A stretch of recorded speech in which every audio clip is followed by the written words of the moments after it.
You ask Tiger to solve. This deals with linear equations with one unknown. The final result is x equals 4.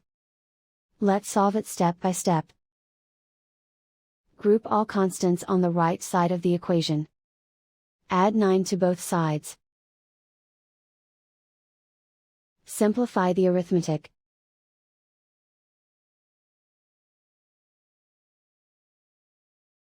Isolate the x.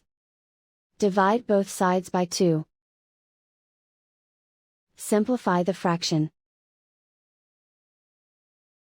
Find the greatest common factor of the numerator and denominator. Factor out and cancel the greatest common factor. And so the final result is x equals 4.